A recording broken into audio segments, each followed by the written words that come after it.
Hello friend, तर दिवाळीच्या फराळाचं चालू झालं का तुमचं बनवणं? तर आज मी बनवलेला आहे चिवडा. तर मी 3 प्रकार चिवडा बनवले आहेत. ॲक्च्युली मला 2 प्रकारे बनवायचं होतं. तर मी स्कूलमध्ये खाल्लं होतं पातळ पोहेचं चिवडा. मग मला तसा खायचा आहे. जाऊन पोहे घेऊन आला आणि इथे मी हे करून ठेवले त्याचं. आणि इकडे चिरमुरे भाजून घेतले. त्यानंतर इथे हे केलं आणि सगळ्या चिवड्यांचं एकदाच मी इथं फोडणी देऊन ठेवले. मकाचा चिवडा बनवायचा त्याचं इथं काढून ठेवलेलं आहे तळून सगळं.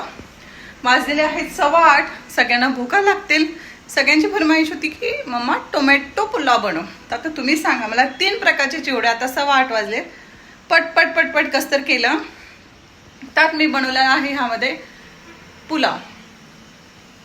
तर पुलाव आमच्याकडे ॲक्च्युली भात हे पातेल्यामध्येच लागतात. तर त्याच्यावरून कुरकुर सुरू होणार की पातेल्यात का नाही बनवलं, कुकरमध्ये का बनवलं, त्याच्यानं आमच्या आता कुरकुर सुरू होणार. हे बघा, हे मकाचा चिवडा आणलेला आहे 1 किलो. आता मला तळून घ्यायचं आहे. बाकी मीठ तिखट जे काय आहे ना ते घालायचं फक्त राहिलेलं आहे. आणि ओट्यावरचा राडा बघा किती पडला. हे बघा ओट्यावरचा राडा. ओटा खूप मोठा आहे आमचा, एल शेपमध्ये. त्या टोकावरून ह्या टोकापर्यंत अख्खा ओटा भरलेला आहे.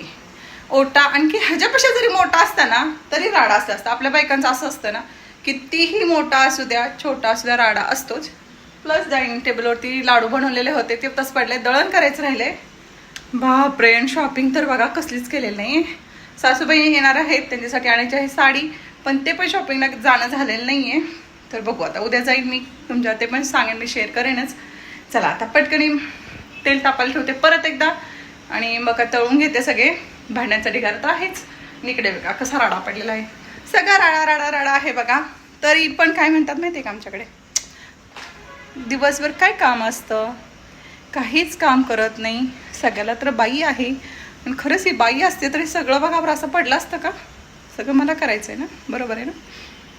आणि आता ह्या कुकरमध्ये भात केल्यामुळे म्हणजे पुलाव केल्यामुळे त्याचं आणखी बोलणं वेगळंच खायचं. मी खुश आहे बोलणं खायला. चला आता आपण करून घेऊया ना. असं खुश कोण कोण होतं सांगा बोलणं खायला. चलो बाय.